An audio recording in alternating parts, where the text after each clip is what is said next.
7వ వచనం నుండి కొన్ని వచనాలు మార్చి చదువుకుందాం.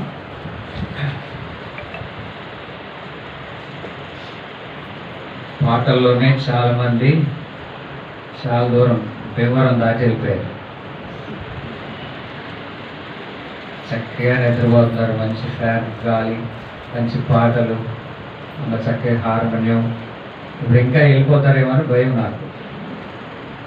మనవాళ్ళు కూడా ఫుల్గా పెట్టారు కడుపు మీద మంచి భోజనం. శ్రద్ధతో దేవుని వాక్యాన్ని విందాము. కొంచెం సేపే క్లుప్తంగా కొన్ని మాటలు మనం చూస్తాం. మార్కు సువార్త 1వ అధ్యాయము 7వ వచనం నుండి మార్చి చదువుదాం. మన భాగాలు మనం బిగ్గరగా, స్పష్టంగా, ప్రార్థనాపూర్వకంగా మనతో మాట్లాడిన ఆశతో చదువుదాం. చాలాసార్లు దేవునింటికి వస్తాం, ఖాళీగా వెళ్ళిపోతాం. ఎందుకంటే ఆశ కలిగిన ప్రాణాన్ని దేవుడు తృప్తిపరుస్తాడు. ఆశ లేకుండా వస్తే ప్రభు మాట్లాడాలని ప్రార్థన చేసుకొని వస్తే తప్పకుండా మాట్లాడతాడు. మనం ఖాళీగా వెళ్ళడం ఆ దేవునికి దుఃఖాన్ని కలిగిస్తుంది. 7వ వచనం నుండి చదువు. మరియు అతడు నాకంటే శక్తిమంతుడొకడు నా వెనక వచ్చుచున్నాడు. నేను వంగి ఆయన చెప్పుల వారును విప్పుటకు పాత్రుడను కాను.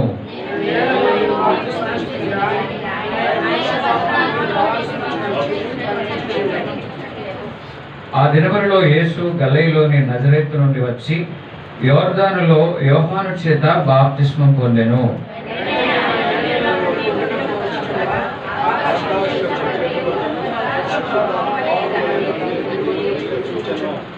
మరియు నీవు నా ప్రియకుమారుడవు, నీ యందు నేను ఆనందించున్నానని ఒక శబ్దము ఆకాశం నుండి వచ్చెను.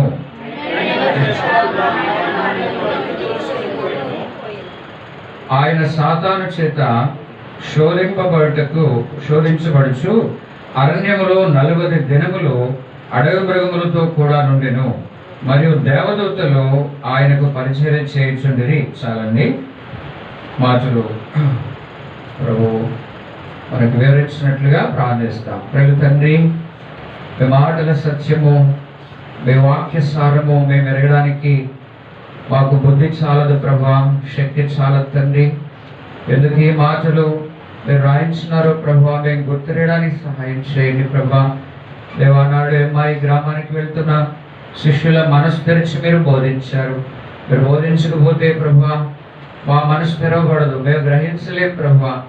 ఎలాగొచ్చాము అలాగే ఖాళీగా వెళ్ళిపోతాం తండ్రి. ఆయన ఆయా డిస్టర్బెన్స్ నుంచి కూడా తప్పించండి తండ్రి.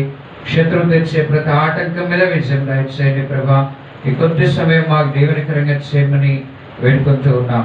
మౌనం మీ పాదరద్ద పడవేసుకుంటూ దేవా మీ ఆత్మసాయాన్ని సమృద్ధిగా మాకు దయచేయమని యేసుక్రీస్తు ప్రభు వారి పరిశుద్ధమైన నామమున ప్రార్థించి వేడుకుంటున్నాము తండ్రి, ఆమేన్. ఒకరిద్దరు కళ్ళు మూసారంటే చాలేవయ్యా నువ్వు చెప్పిందని అర్థం. 2 3 4 మూసారంటే ఇక ముగించు అని అర్థం. అంతేనా? నోటి మాటలతో చెప్పాల్సిన అవసరంలా. మనకు వేరే భాష ఉంది కదా. కొంతమంది నిర్లక్ష్యంగా చెప్తా ఉంటే ఇటు చూస్తారు, అటు చూస్తారు, ఇటు చూస్తారు, బైబిల్ చదువుకుంటూ ఉంటారు. ఎప్పుడు రాని మర్మాలు అప్పుడే వస్తాయి వాళ్ళకి, బైబిల్లో గుర్తొస్తాయి. అందుకని చెప్తూ ఉంటారు. అట్లా చేస్తే కూడా ఇక చాలేవయ్యా నువ్వు చెప్పడం ఆపేసాయి అని అర్థం. కాబట్టి శ్రద్ధగా వినాలని మనం చేస్తున్నాం. సరే, ఇప్పుడే బాప్తిసం తీసుకున్నటువంటి బిడ్డలు ఉన్నారు. అలాగే ఎప్పుడో మనం బాప్తిసం తీసుకున్నాం అలాంటి వారు ఉన్నారు. బాప్తిసం తీసుకొని వారు ఒకరిద్దరు కొద్దిమంది ఉంటారేమో. సరే, వారందరికీ కూడా ఇది ప్రాముఖ్యమైనటువంటి విషయం. ఇక్కడ మనం చదివిన మాటల్లో మనకేమర్థమవుతుందంటే యేసు ప్రభు వారు కూడా బాప్తిసం తీసుకున్నాడు. నీతి యావత్తు ఇలాగ కానియమని ప్రభు చెప్తాడు. యోహాను దగ్గరికి వచ్చి బాప్తిసం తీసుకున్నాడు. సరే, తర్వాత ఆయన పరిశుద్ధాత్మ చేత నింపబడతాడు. పరిశుద్ధాత్మను గురించి నేర్చుకోవాలని ఆశను కూడా కొంత కలిగి ఉన్నారు, కానీ ఆయనకు వీలు కాలేదు. సరే, 13వ వచనంలోనికి వచ్చేటప్పటికి 12వ వచనం, వెంటనే పరిశుద్ధాత్మ ఆయనను అరణ్యంలోనికి త్రోసుకొని పోయాను. ఆయన సాతాను చేత శోధించబడుచు అరణ్యములో 40 దినములు అడవి మృగములతో కూడా ఉండెను. కానీ బాప్తిస్మం తర్వాత శోధన, ఆ శోధన జయించడానికి యేసు వారు బాప్తిస్మం తర్వాత 40 దినాలు ఉపవాసం ఉండి ప్రార్థన చేశారు. అంటే ఉపవాస ప్రార్థన సాతాను శోధనను జయించడానికి మనల్ని బలపరుస్తుంది. సరే, బైబిల్లో ఒక్క దినం ఉపవాసం ఉన్న వాళ్ళు ఉన్నారు. సరే, ఎవరంటే చెబుతారు. 3 దినాలు ఉపవాసం ఉన్న వాళ్ళు ఉన్నారు. ఎవరు? 7 దినాలు ఉపవాసం ఉంది ఎవరు? 14 దినాలు ఉపవాసం ఉంది ఎవరు? తర్వాత 21 దినాలు ఉపవాసం ఉంది ఎవరు? 21 దినాలు. తర్వాత 40 దినాలు ఉపవాసం ఉన్న వాళ్ళు ఉన్నారు. బైబిల్లో మోషే ఉన్నాడు, అలాగే యేసు వారు కూడా ఉన్నారు. ఇప్పుడు భూమి మీద మన మధ్యలో మన ముందు ఉన్నటువంటి దేవుడు బస్రీ గారు కూడా 40 దినాలు ఉపవాసం ఉంటూ వచ్చారు. అలాగే నెహెమ్యా ఎన్ని దినాలు ఉపవాసం ఉన్నాడు? క్రిస్లేపు మాసము నుండి నీసాను మాసము వరకు వ్యసనపడుచు బాధపడుతూ దేవుని మందిర ప్రాకారం పడిపోయిందని కుమిలిపోతూ అన్నపానముల జోలికి పోకుండా ప్రార్థన చేస్తా వచ్చాడు కదా. యెరూషలేము ప్రాకారం పడగొట్టబడింది, గుమ్మములు కాల్చబడని తెలిసిన వెంటనే కూర్చుండి ఏడ్చి అని ఉంది. ఎందుకు కూర్చుని ఏడవాలి? ఒక్కోసారి కొన్ని దుర్ఘటనలు వింటే, కొన్ని వార్తలు వింటే మనం నిలబడ్డానికి కూడా ప్రాణం ఉండదు, సతికిల పడతాం. చాలా బాధేస్తుంది. ఎప్పుడు మన సొంత వారికి జరిగినటువంటి కష్టము, నష్టము, ప్రమాదము అవి మనల్ని కృంగదీస్తాయి. ఇప్పుడు నెహెమ్యా కూడా దేవుని యొక్క పని తన సొంతదిగా భావించాడు కాబట్టి సతికిలబడి కూర్చుండి ప్రార్థన చేశాడు. సరే, ఇప్పుడు ఒక ప్రశ్న. బైబిల్లో ఎవరెవరు ఎన్ని దినాలు ఉన్నారు అనేది మనం ప్రశ్నిస్తున్నాం. మనం ఎన్ని దినాలు ఉపవాసం ఉన్నాం? ఒక దినం ఉపవాసం అంటే సాధారణంగా మనం ఉంటాం. తర్వాత కనీసం 3 దినాలు ఉపవాసం ఉన్న వాళ్ళు ఎంతమంది ఉన్నారు? అంటే అసలు తినకుండా మనం ఉండలేం. రోజుకు ఒక పూట అన్నా తిని ఎంతమంది ఉపవాసం ఉన్నారు? 3 దినాలు చేస్తారా? వెరీ గుడ్, చాలా సంతోషం.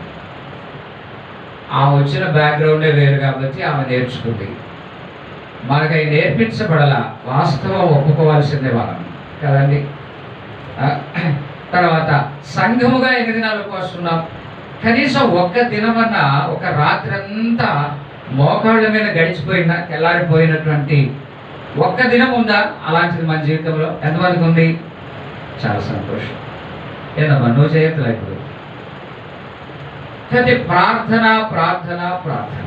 ఇక్కడ మనం ఏం చూస్తున్నాం అంటే యేసుప్రభు వారు కూడా మనలాగానే సాతాను శోధించబడ్డాడు. అరణ్యములోకి సాతానే తీసుకెళ్ళాడని ఈ 3 సందర్భాల్లో రాయబడింది కదా. పరిశుద్ధాత్ముడు కూడా ఆయనను అరణ్యములోనికి త్రోసుకొని పోయాడట. మెట్టుకు యేసు ప్రభు వారు సాతాను చేత శోధించబడటమో అది దైవ చిత్తం. సాతాన్ని జయించి మనందరికీ విజయం వేయడం దేవుని చిత్తం. అలాగే మనం కూడా నిశ్చయముగా సాతాను చేత శోధించబడి తీరుతాం. సాతాను చేత శోధించబడినప్పుడు మనం విజయం పొందాలంటే ప్రార్థన కావాలి. సరే, ఇప్పుడు శత్రు అగ్నిబాణములు ఆర్పుటకు శక్తిమంతులగునట్లు సర్వాంగ కవచము చూస్తాం. దాంట్లో కూడా చివరి కవచం ఏంటి? చివరి ఆయుధం ఏంటంటే ప్రార్థన. సరే, ఇప్పుడు ఒక మాట చూస్తాం. కొన్ని పద్ధతులు కూడా మనం చూస్తే సాతాను తంత్రములను మీరు ఎరుగని వారు కారు అంటాడు. అంటే ఎరిగామనా ఎరగలేదనా?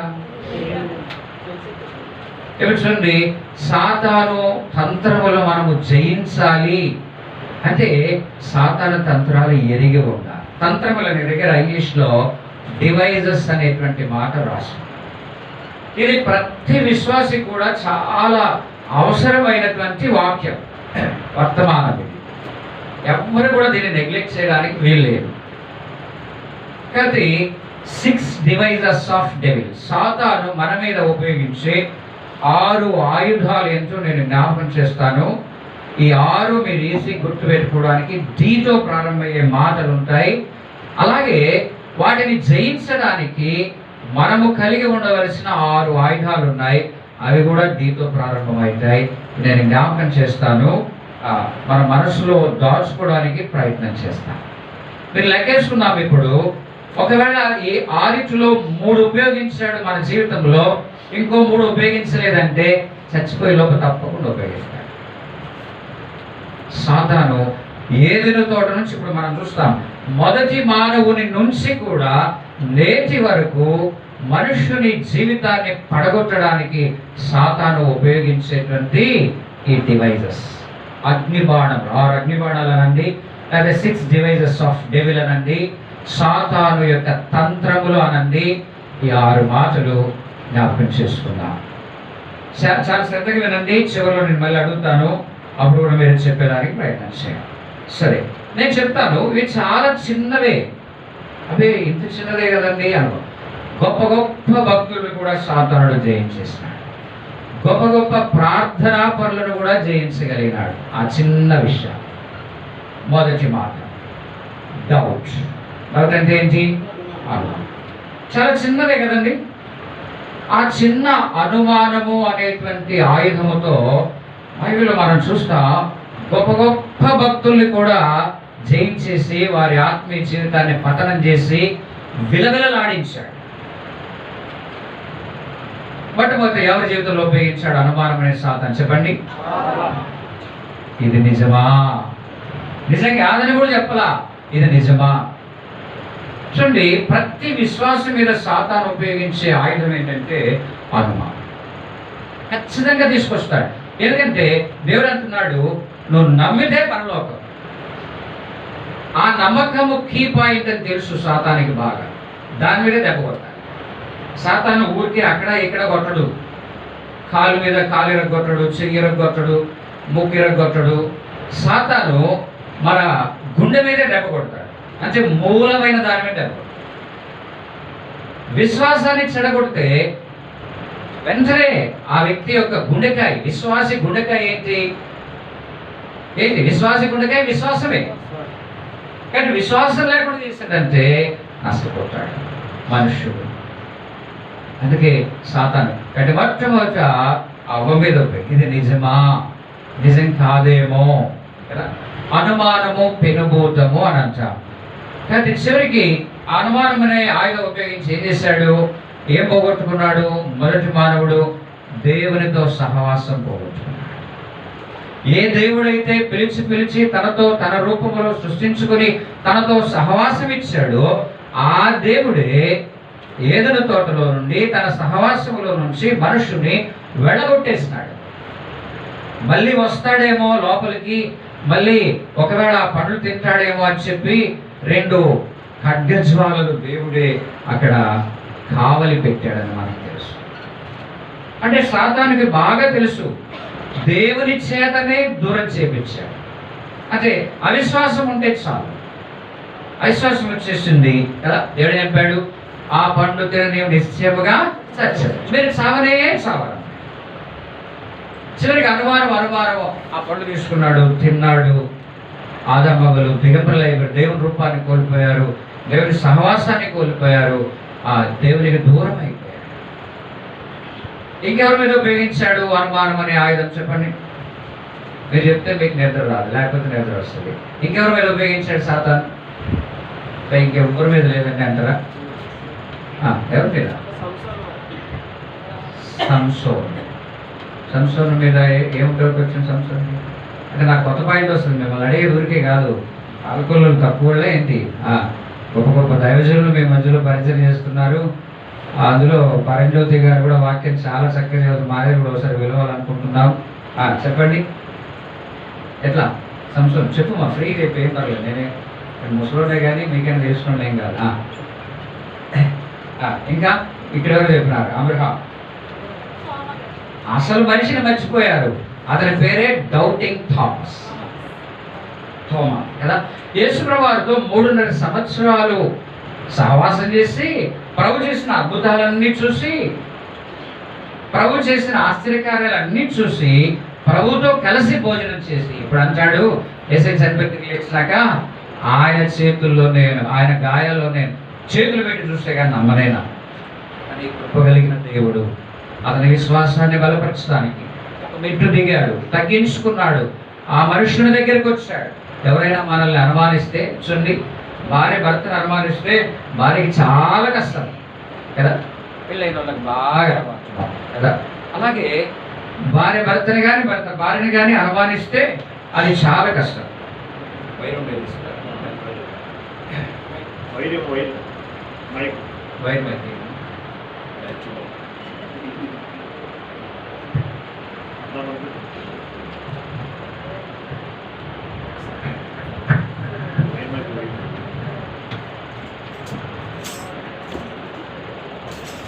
చివరికి అని అంటాడు, ప్రభు గాయాల్లో వేలు పెట్టి చూస్తే కానీ నేను నమ్మను.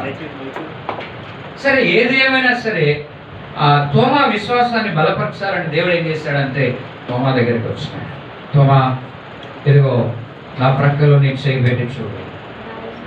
దేవుడు తోమా యొక్క విశ్వాసమును బలపరచాలి. తన అవిశ్వాసమును తీసివేయడానికి దేవుడు ఎంతగానో తగ్గించుకున్నాడు. కానీ అనుమానం యొక్క బాధ ఏంటో మనకు తెలియాలంటే భార్య భర్తల మధ్యలో అనొచ్చు. సరే, ఇంకెవరి మీద అనుమానం అనేటువంటి బాణం ఉపయోగించాడు చెప్పండి? ఇంకెవరి మీద లేదా? పేతురు నీళ్ళ మీద నడిచి వెళ్తా ఉంటే ఏమైంది? ప్రభువు నవ్వాడు. నీవే అయితే నేను కూడా వస్తాను ప్రభు అన్నాడు. గాలిని చూశాడు, మునిగిపోస్తాడు. కాబట్టి అనుమానం ఇంకెవరి మీద ఉపయోగించారు చెబుతారా అండి? అనుమానము నువ్వే చెప్పాయా అంటారా? అనుమానము అనేటువంటి ఆయుధము సాతాను అనేకుల మీద ఉపయోగించి నష్టపరిచేటువంటి వాడుగా. కానీ దాని నుండి మనము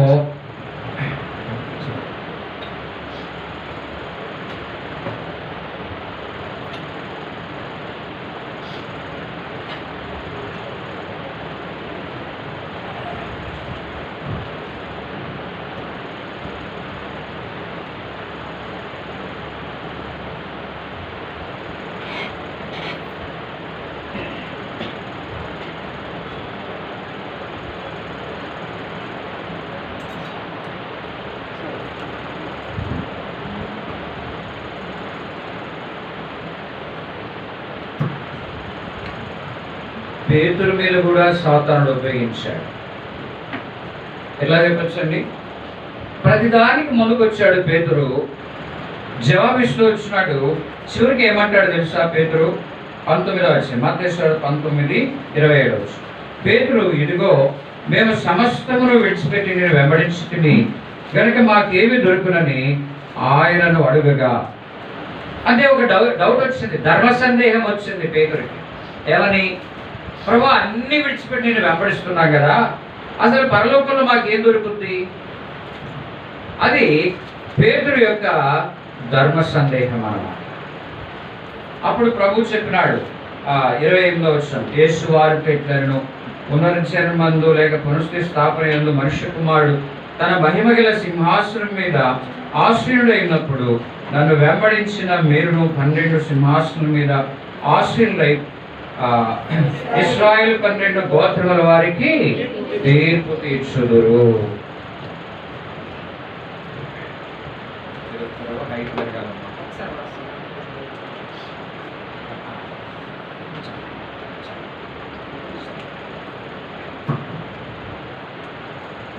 ఇంకెవరి మీద ఉపయోగించారు చెప్పండి?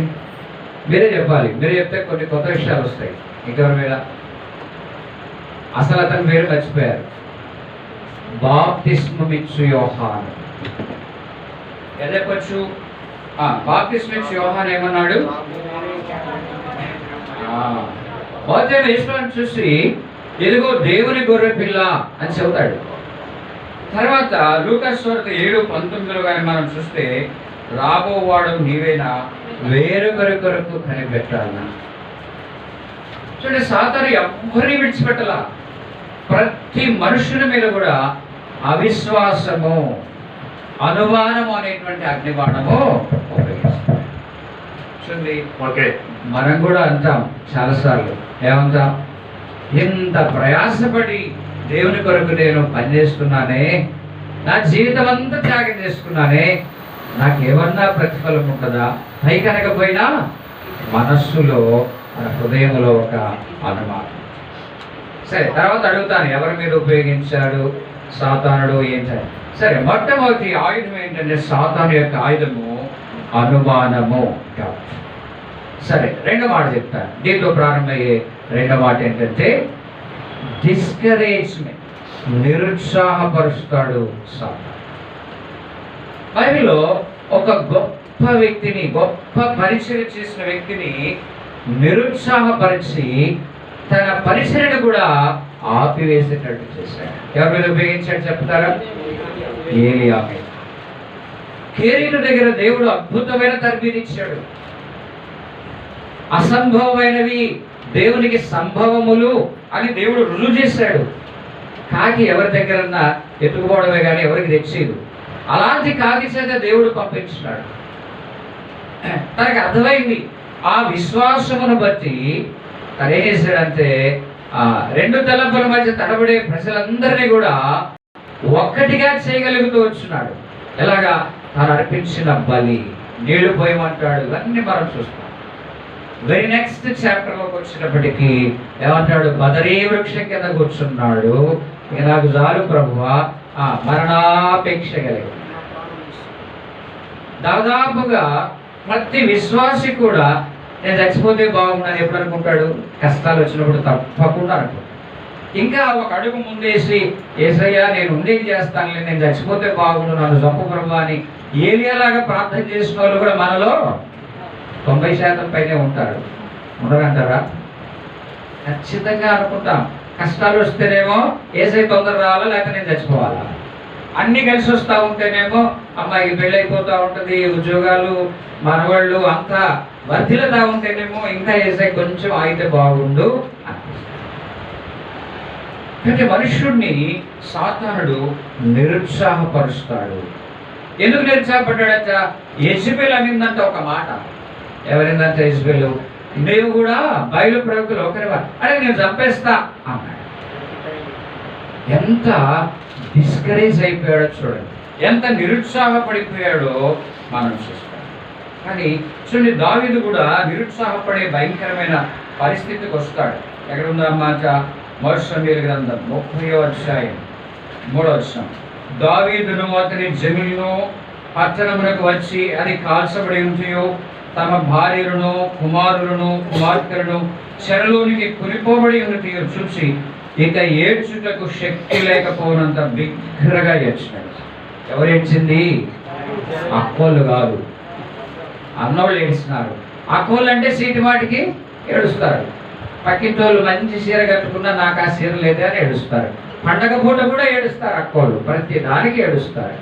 వాళ్ళ ఎత్తి మీదే ఉంటుంది ఏంటి? నీళ్ళకుండా ట్యాప్ ఆన్ చేస్తానే ఇక గెలగెలగెలగెల ఏడుస్తూ ఉంటారు.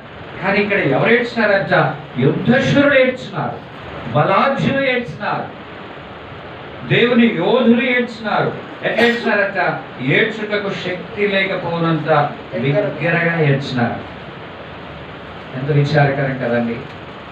అంటే నిరుత్సాహపడ్డారు. కానీ అప్పుడు ఒక చక్కని పని చేశాడు దావీదు. చెప్పండి. దావీదు తన యుద్ధశూరుడైన యోవాబును బట్టి ధైర్యము తెచ్చుకొనెను. ఏదైనా చూస్తారు మీ బైబిల్లో లేదన్నమాట.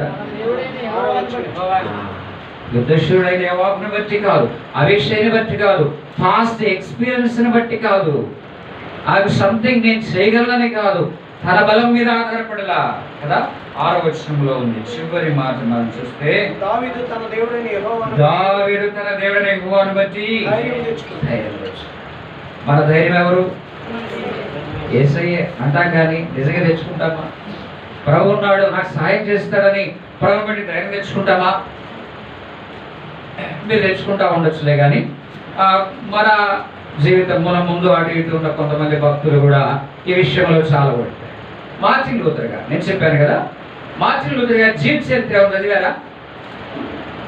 ఎవరు చదవాలి? భక్తి గారు ఏం చదువుకుంటాం, అది తర్వాత పుస్తకం చదవండి. బయోగ్రఫీస్ చదివితే చాలా ఆశీర్వాదకరంగా ఉంటాయి. ఆఫ్రికా ఆణిముత్యం శామ్యుయల్ మోరిస్ అని ఒక పుస్తకం ఉంది, చిన్నది. అది చదవండి. ఉపవాసంతో ప్రార్థనతో మీరు చదవండి. అద్భుతమైనటువంటి విషయం. 30 ఏళ్ళకి చచ్చిపోయినాడు శామ్యుయల్ మోరిస్ అనే వ్యక్తి. బతికున్నప్పటికంటే చచ్చిపోయినాక ఎక్కువ సేవ చేశాడట. ఎలా చేశాడంటే ఆ పుస్తకం చదవాల్సిందే, దొరుకుతుంది, బైబిల్ బుక్ రూమ్స్ దొరుకుతూ ఉంటాయి. సరేనా? చాలా అద్భుతమైనది. సరే, మార్టిన్ లూథర్ గారిని దేవుడు ఎప్పుడు ఏర్పాటు చేస్తున్నాడంటే, ఆ దినాలు ఎలాంటివంటే రోమన్ క్యాథలిక్ వారు కొంతమంది కొన్ని వాక్యాలు ఒక కాగితపు చుట్టలో రాసేసి దాని చుట్టి ఇది కొనుక్కుంటే మీ పాపాలు పరిహారం అవుతాయి అనే తప్పు సిద్ధాంతం కలిగిన దినాల్లో దేవుడు మార్టిన్ లూథర్ గారికి పాపం చేసిన పశ్చాత్తాపము, మారు మనస్సు, మార్పు చెందిన జీవితము, ఈ విషయాలన్నీ దర్శనం ఇచ్చినాడు. ఇవన్నీ ఒక పెద్ద చార్టులో రాసి చర్చి బిల్డింగ్ తలుపులకి మేకులతో కొట్టాడు. ఆ దినాల్లో ఉన్నటువంటి ఆ సంఘ పెద్దలు చూసి మార్టిన్ లూథర్ని చంపేస్తామన్నారు. అప్పుడు ఏం చేశాడు మార్టిన్ లూథర్ గారు అంటే, దూరంగా వెళ్ళిపోయి అడవుల్లో, ఆ కొండల్లో దాక్కున్నాడు, చంపేస్తారేమో అని. అప్పుడు భార్య ఏం చేసిందంటే, మార్టిన్ లూథర్ గారి భార్య నల్లటి వస్త్రాలు వేసుకొని మార్టిన్ లూథర్ గారి దగ్గరికి వెళ్ళింది. ఇప్పటికి కూడా నల్లటి వస్త్రాలు, నల్ల బ్యాడ్జ్ పెట్టుకుంటే కొంతమందికి ఏదో సంతాపం తెలియజేసినట్టు, ఎవరో చనిపోతే, ఆప్తులు చనిపోతే అలా చేస్తారు. ఆమె నల్లటి వస్త్రాలు వేసుకుని వెళ్తే మార్టిన్ లూథర్ గారు రాశాడు, ఏమ్మా ఎవరు చచ్చిపోయారు అన్నాడు. అప్పుడు మార్టిన్ లూథర్ గారి భార్య ఏంటంట, యేసుప్రభు చచ్చిపోయాడండి అని. ఆయన ఆశ్చర్యం వేసి, ఇదేందమ్మా యేసుప్రభు చచ్చిపోవడం ఏంది, ఆయన చనిపోయి తిరిగి లేచాడు, ఆయనకి చావు లేదు కదా అంటే, అప్పుడు అవనేందంట, మరి ఏసీ చచ్చిపోకపోతే నీకెందుకయ్యా భయము? శుభరత్నమ్మకని ఒక అక్క ఉండేది, మేము యవనస్తులు ఉన్నప్పుడు, లేదు చాలా కాలమైన పెద్ద ప్రాజెక్ట్కి వెళ్ళిపోయాయి. నేను ఫిబ్రవరికి సేవకి వెళ్ళి తిరిగి వచ్చేసిన. ఆడ కొన్ని తెప్పలు, కష్టాలు ఇవన్నీ పడి తిరిగి మళ్ళీ దేవుడు తీసుకెళ్ళాడు అనుకోండి. తిరిగి వచ్చేసిన దినాల్లో ఆమె ఎప్పటి నుంచో బాగా ప్రాణం చేసేది. మొదటిసారి ఆమెను కలుసుకున్నాం. రైల్వే ట్రాక్ దాటిన తర్వాత మందిరము దాటి వస్తూ ఉన్నాము ఇద్దరం. ఎందుకో ఆ రైల్వే ట్రాక్ దాటి వస్తూ ఉన్నాము. ఏమందంటే ఇట్లే అనింది యాసగా, ఏయ్యా శాలిమయ్యా యేసు ప్రభు చచ్చిపోయినాడా అని. ఆమె చదువుకు సరిగ్గా రావాలి, నాకేం అర్థం కాల. ఏంది ఏదక్క అన్న, ఏవో పొరపాటును విన్నానేమో నేను. ఏయ్యా శాలిమయ్యా యేసు ప్రభు చచ్చిపోయాడా అని. ఏందక్క యేసు ప్రభు ఎందుకు చచ్చిపోతాడంటే, ఆ ఉద్దేశం ఏంటంటే, మరి ఏసై చచ్చిపోకపోతే నీకెందుకు దిగులు? నీ అక్కడ తీర్చలేడా? నీ కష్టాన్ని తీర్చలేడా? చాలాసార్లు ఏసై చచ్చిపోయినట్టుగా మనం భారాలు భరిస్తూ ఉంటాం. వాళ్ళ గురించి మనం చింతిస్తూ ఉంటాం, కలవరపడిపోతాం, డిస్టర్బ్ అయిపోతాం, డిస్కరేజ్ అయిపోతాం, నిరుత్సాహపడిపోతాం. సేవలో వచ్చే పరిస్థితులు కావచ్చు, మన వ్యక్తిగత జీవితంలో వచ్చే పరిస్థితులు కావచ్చు. కాబట్టి సాతానుడు ఉపయోగించే ఆయుధం ఏంటంటే డిస్కరేజ్మెంట్, నిరుత్సాహపరుస్తాడు. ఇంకెవరినైనా నిరుత్సాహపరిచాడా? Very good. అబ్రాహాము కూడా ఏమన్నాడు, ఎంత ఉంటే ఏం ప్రభువా, నేను సంతానము లేనోడిని అయిపోతున్నాను కదా. ఎలియాజరే కదా ఇంటికి వారసుడు అయ్యేది అంటే, హృదయంలో ఒక మూల విశ్వాస వీరుడే, అంత గొప్ప విశ్వాస వీరుడు, విశ్వాసులకు తండ్రి అయినటువంటి అబ్రహాము జీవితంలోనే సాతానుడు క్రియ చేసి ఒక నిరుత్సాహాన్ని తీసుకొస్తే మనమే పాటివారమండి. కాబట్టి మనం కూడా మన దేవుడైన యెహోవాను బట్టి ధైర్యం తెచ్చుకోవాలి. యేసయ్య ఉన్నాడు. ఎన్నో పరిస్థితులు వస్తాయి. ఈ మధ్య ఒక ప్రార్థనా పాట మీరు పాడారో లేదు, ప్రార్థనే మన ఆయుధము.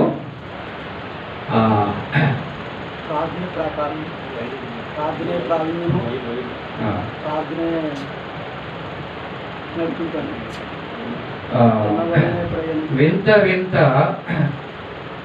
ఈ లోకములో వింత వింత శోధనలు అనే మాట దాంట్లో ఉంది, కొత్తగా వచ్చింది. కొంతమంది పాడుతూ ఉన్నారు, ప్రార్థనే మన ఆయుధము. సరే అది గుర్తురాట్లే కానీ, అంటే వింత వింత శోధనలు ఉంటాయి.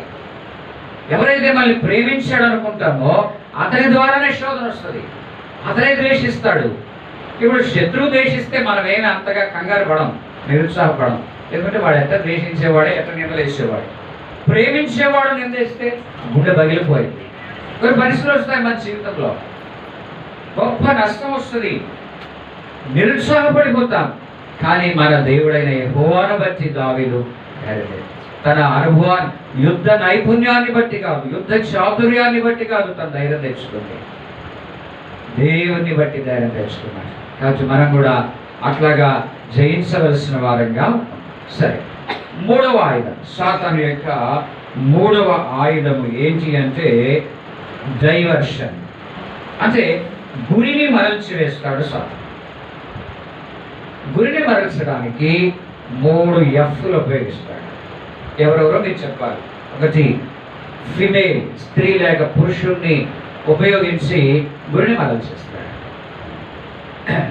రెండవదిగా ఫైనాన్స్, డబ్బును చూపించి గురిని మరల్చేస్తాడు. డబ్బును చూపించి గురిని మరల్చేస్తాడు. మూడవదిగా ఫేమ్, ఘనతను చూపించి ఘనతను కోరుకొని గురి మరలిపోయింది. గురిని మరల్చారు. రైట్ భక్సింగ్ గారు కూడా చెప్పేవాళ్ళు ఏమని, విశ్వాసి ఆరంభంలో, రక్షించబడిన ఆరంభంలో ఉండేటువంటి ఆ గురి గమ్యము చేరుకోవాలనే పట్టుదల, ఆశ ఉండదట. కొంతకాలానికి గురి చెదిరిపోతారు అటు ఇటు. కానీ 3 ఉపయోగిస్తాడు సాతాను. మొట్టమొదటిగా చెప్పండి, ఫిమేల్, స్త్రీని ఉపయోగించి తన గురిని చేరుకోకుండా చేసినాడు సాతాను కొంతమంది. ఎవరాళ్ళు? సంవత్సరం గాడిద పంచి దవడ ఇవ్వక బతుకుంటే 1000 మందిని చంపగలిగినాడంట. అతను మనం అనుకుంటాం దెలీలా అనే కాదు, అంతకు ముందు నుంచి కూడా ఏడవబడుతూ వచ్చినాడు. చూచి చూచి తన కను చూపును బట్టి గొప్ప నష్టం తెచ్చుకున్నవాడుగా. ఇంకెవరున్నారు? ఇంకెవరు లేరా? దావీదు కూడా. దావీదు ఏం చేసినాడు? పైన పడుకున్నాడు. పడుకున్న తర్వాత, దేవా నేను మేల్కొని నీ స్వరూప దర్శన ఆశ తీర్చుకుంటా అన్నాడు. అంటే పైకి చూడాలి, పైకి చూడాలి, కిందికి చూసినాడు. గొప్ప నష్టం, శత్రువు తీసుకుని వచ్చినాడు. ఈనాడు ఎంతో మంది విశ్వాసులను కూడా సాతాను ఏడుస్తున్నాడు. ఏడవబడి మరులు కొల్పబడతా ఉంటున్నారు. కానీ స్త్రీలు ఉపయోగించి నష్టం. తర్వాత రెండవది ఫైనాన్స్, డబ్బును బట్టి గురిని మరలు చేస్తాడు. ఎవరెవరున్నారు అలాంటి చెప్పండి. మరి గేహజీ కదా. ఏలియా తర్వాత, ఏలియా ఇక 2 అంతల ఆత్మ కలిగి ఎలీషా సేవ చేశాడు. ఖచ్చితంగా మీరు చూడండి ఒకసారి బైబిల్ స్టడీ చూసిన ఏలియా ద్వారా ఎన్ని అద్భుతాలు దేవుడు చేశాడో దానికి డబల్ చేశాడు ఎలీషా. ఇప్పుడు ఏలియా యొక్క 4 అంతల ఆత్మలు, ఎలీషా యొక్క 2 అంతల ఆత్మ శక్తి కలిగి పని చేయాల్సిన వాడు, దేవుని సేవ చేయాల్సిన వాడు గేహజీ. కానీ ఏం చేశాడు? డబ్బును బట్టి గురి మరల్చాడు. ఇంకా యూదా ఇస్కరియోతు గురించి మనకు చాలా ఆశ్చర్యం వేస్తుంది. చూడండి, 12 మంది అపొస్తలులు ఉన్నారు ప్రపంచం అంతట్లో. ఆ 12 మందిలో ఒకడిగా పెట్టాడు దేవుడు. ఎంత అద్భుతమైన స్థానం ఇచ్చాడు. పోగొట్టుకున్నాడు డబ్బు. యూదా ఇస్కరియోతు రాయడం మాట, డబ్బు సంచిలో వేయబడినది దొంగిలించుచూ వచ్చాడట. Present continuous. అంటే ఇది ప్రమాదకరం. ఏంటి? యేసయ్య బోధించున్నాడు, దొంగిలిస్తూ ఉన్నాడు. దొంగిలించుచూ వచ్చినాడు. దొంగిలించెను అని రాయబడితే అతడు ధన్యుడయ్యాడు. అంటే దొంగిలించేశాడు, ఎప్పుడో ఏడిసిపెట్టేసినాడు. ఆయన చేసే సూచక్రియలు, ఆయన చేసే బోధలు, ఆయనతో సహవాసం చేస్తూనే దొంగిలిస్తూ వచ్చినాడు. అది చాలా డేంజరస్ మన జీవితానికి, చాలా నష్టము, కీడు కలిగించేది. కానీ ధనాపేక్ష ఇక బైబిల్లో చాలా మంది కూడా మనం చూస్తున్నారు. సరే, ఇప్పుడు చెప్పాలి, మీరు ఘనతను కోరుకొని నష్టపోయిన వారు ఉన్నారు. బిలామ్ కదా, ప్రవక్తే, దేవుని ప్రవక్తే, కానీ గొప్ప నష్టం. ఇంకెవరున్నారు? చెప్పండి.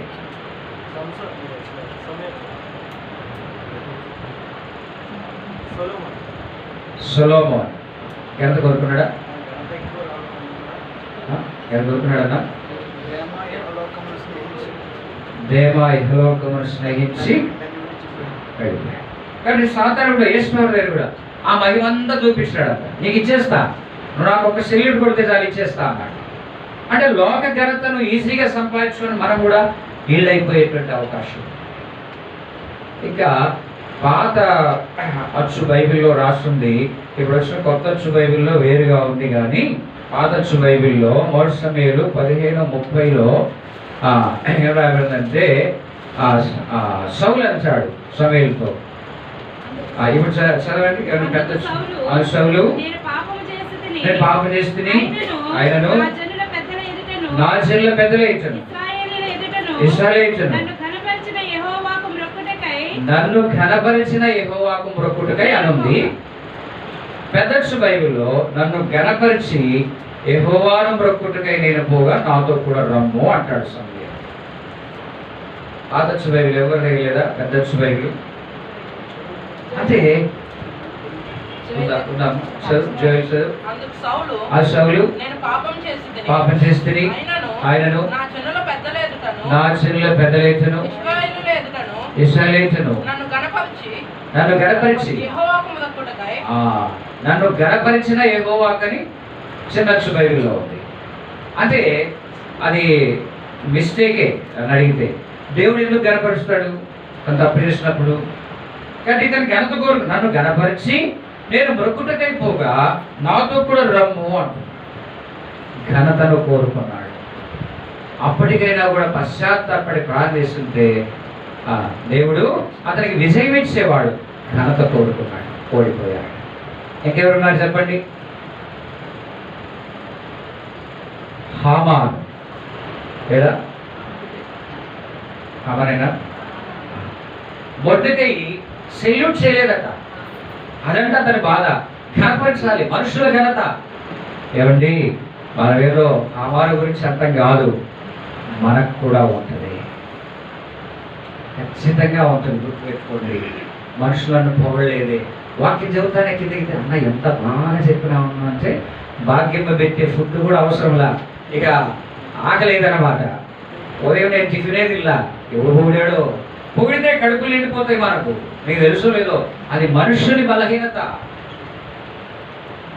ఇప్పుడు చాలా మంచి ఆత్మీయుడు అంటే నువ్వు భూసేవ చేసినావయ్యా అంటే కడుపు నిండిపోతాయి. అంటే మనుషుడు అది కోరుకుంటాడు, ఘనతను కోరుకుంటాడు. అది శత్రువు తీసుకుని వచ్చేసాడు. నాకు ఏ ఘనత వద్దని అనుకుని ఎవరున్నారండి? అంటే పక్షింగారి దినాల్లో మేము సేవ చేసినాం అంట, ఏది లేకపోతే కదా, లేకపోతే ఏలిము కాలం నుంచి ఉన్నామండి మేము అంట, ఏదో ఏది లేకపోయినా కోవర్కర్స్ ఆఫ్ బ్రదర్ బాక్సింగ్.